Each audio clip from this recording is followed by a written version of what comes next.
इसी पे हम बात करते हैं। फवाद ईज़दी साहब हमारे साथ मौजूद हैं। Senior journalist doctor Fawad Izdi हमें ज्वाइन कर चुके हैं। Doctor Fawad, first of all we would like to know how you are doing, where are you joining us from? We believe you are in Tehran at the moment. Could you give us a sense of the public reaction at the moment in Tehran? I am in Tehran. I teach at University of Tehran. I'm an associate professor there. I live in the middle of the city. This morning was a normal day. Our children went to school, and then we had the American-Israeli attacks. So we had to go and get the children from school. And we have been hearing bombings of Tehran city for the last number of hours. Dr. Fawad, we have so many questions for you. Number one, you know, despite months of heightened tension, we would have thought that Iran must have done some planning, in the sense that we heard the missiles that were attacked, that were, you know, thrown the way of Tehran today, were actually around very important bases, very important compounds, also including around the area where the spiritual leader, commander, lives. Is that right? And do you have any knowledge of whether he is safe where he is at the moment? It is true that Iran's military is capable. They have been hitting American targets in this part of the world. Iranian leaders had said that if US and Israel attack, this would be a regional war. Iran has no animosity towards these Arab countries. They are hitting the bases that belong to the United States. The other side, the military also has capabilities, and they have used those capabilities against Iran illegally. Attacking another country is illegal under international law unless you have a UN resolution. They didn't have a UN resolution when they attacked Iran in June. They don't have a UN resolution now. They're asking Iranians to change their government, which is a foolish thing to do, because last time we had this rally around the flag effect. People in Iran became united against Trump, against Netanyahu. With the same token, Dr. Saab, we would like to ask you that there has been clear division in the public opinion regarding the current regime, and there have been huge protests as well, and some rallies in the favor of the government too. How do you see the current situation impacting the public opinion? There have been huge rallies in favor of the government and few riots here and there. The people who support Pahlavi are quite few in Iran. They remember who the Shah was. They remember that he was a fascist. His son is a fascist. His son visited Israel 2 times in the middle of Gaza genocide. And people realize who these people are. People know who Trump is, who Netanyahu is. The Iranians understand what's going on. Their country is under attack. Iran is fighting for Iran, and Iran is fighting for this region. If Israelis and Americans are able to get away with their aims against Iran, Pakistan will be next. You saw Modi going to Israel. I think the Indian government probably knew about the attack coming soon. That's why they scheduled that trip sooner. They're going to put pressure on Pakistan. They're going to put pressure on Turkey. They want to dominate this region, and they want to get rid of Iran so they can do this domination in a much easier way. We're aware of the threats, Dr. Fawad, for Pakistan as well, and yes, that visit has been a talk of the town since yesterday.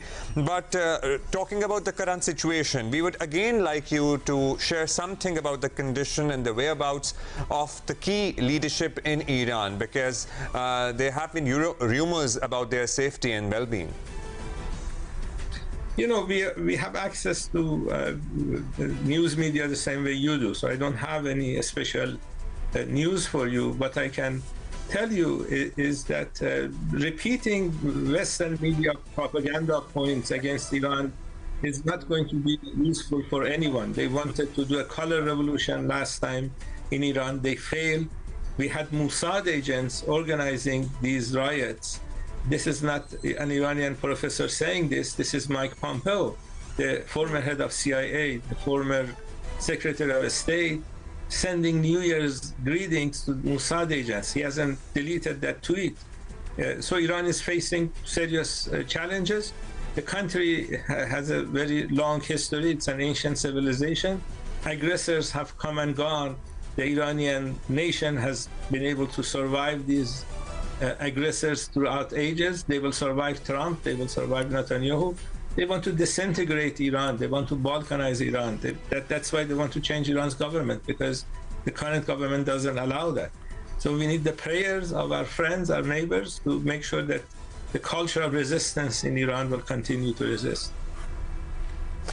Dr. Fawad, we really want to know the sentiment of the people over there as well, because we have been hearing for the past, every time President Trump talks about Iran, he explicitly calls on the Iranian people to take over your government. These are his words as well. Does this suggestion, this narrative resonate with any segment of society in Iran? A very small population. I don't want to say 1%, because 1% would be too much. They want to demonize Iran so they can justify these illegal attacks against Iran. And the hope that we have is that our friends, our neighbors, don't fall for this type of demonization. The Iranian government came about through a very popular revolution, an Islamic revolution. The reason we had an Islamic revolution was because Shah was corrupt. He was one of the most corrupt rulers of the 20th century. He killed a lot of political prisoners. He plundered Iran's resources. You can go to Washington Post report in 1979, citing the fact that the Shah stole $20 billion when he was fleeing Iran. When he was fleeing Iran. So we need to make sure that what the U.S. and Netanyahu are saying are not accepted by intelligent people, because they want to create a government in Iran that is a puppet government. This is what they did in 1953. But this is 2026. Got this it. Is not for 1950. Dr. Fawad, another thing we want to ask you is that we are receiving reports of casualties as well, including an airstrike that killed some students in a girls' school. Is that right? And how is the government managing this narrative, in case the people actually turn their anger inwards inside the country? You are going to see millions of people coming to the streets in the next 24, 48 hours. The same way they came on the 47th anniversary of the Islamic Revolution, the same way they came after the riots. Even people who don't like some government policies, they don't want their children to be killed at a school when the government is negotiating to reach a diplomatic solution. The Omani foreign minister is in Washington still. Yesterday, he had an interview with the American television, CBS News, saying that an agreement was at hand. He was saying that Iran has given a lot of concessions. He was asking the Trump administration to give him some time. And one reason they attacked today was because Trump and Netanyahu were afraid that these diplomatic efforts were bearing fruit, that they didn't want to wait and have this public opinion against them, that they basically dismissed a diplomatic solution. So these are the realities. The hype that you hear from the Israelis and Americans should not be believed. Dr. Fawad, Iran has retaliated in a way that it has attacked multiple American assets in the GCC countries, and particularly countries like Saudi Arabia and UAE had stated earlier that in the case of war, they would not let US use their soil to attack Iran. And now, in this scenario, when Iran is throwing missiles in Abu Dhabi and Riyadh and Bahrain, how do you see this changing? Because, this can go either ways. Iran is not attacking these countries. Iran is attacking United States. The unfortunate fact is that the U.S. bases are located there. I think it was a mistake for these countries to provide logistical support to the United States. The Iranian government is trying its best to make sure that the citizens of these countries are not hurt. They want to kill as many Americans as they can, because they realize that if these type of attacks are cost-free for the United States, the U.S. will be launching these attacks on Iran every few months. So they want to create cost for the United States.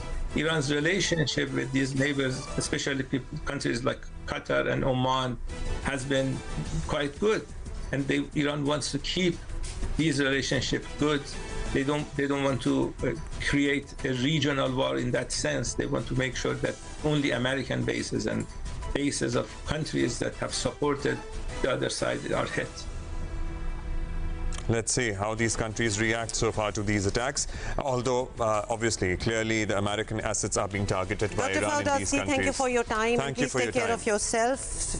Senior journalist भी हैं, professor भी हैं, university में पढ़ाते हैं. हमें उन्होंने Tehran से join किया. And seems like हमने इनसे ब्रेक में पूछा भी था कि the internet is working, तो उन्होंने हमें यही बताया था कि इंटरनेट सर्विस अभी तक जहां ये मौजूद है. बड़ी पहली चीज होती है ना कि ये तो पहले ही मुअत्तल हो जाती है. जहां है ये कम्युनिकेशंस का निज़ाम, इंटरनेट का निज़ाम मामूल के मुताबिक फिलहाल काम कर रहा है. चलें एक दफा फिर आपको to bring you up to speed आपको बताएं कि जिनेवा में जारी मुज़ाकरात के मुस्बत नताइज के बावजूद आज सुबह अमेरिका और इजराइल ने मुश्तरका तौर पर ईरान पर फिजाई हमले शुरू कर दिए हैं और इजराइल का दावा है कि हमले की पहली वेव में ईरान के सीनियर हुकाम को टारगेट किया गया है, जिनमें ईरानी सदर और ईरानी सुप्रीम लीडर भी शामिल हैं. ये उनका कहना था.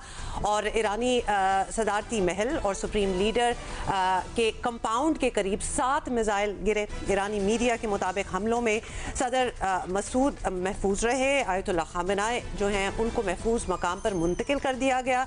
और इजराइल ने दावा किया है कि इन हमलों में काफ़ी हद तक कामयाबी हासिल हुई है. ये उनका जिसमें कमांडर्स के हलाक होने की इत्तलात आ रही हैं. मुतज़ाद अमरीका ने ऑपरेशन को एपिक फ्यूरी और इजराइल ने इसे नाम दिया है लायंस रोर का. सदर ट्रंप का ईरानी शहरियों को हुकूमत पर कब्जा करने का पैगाम भी सामने आया.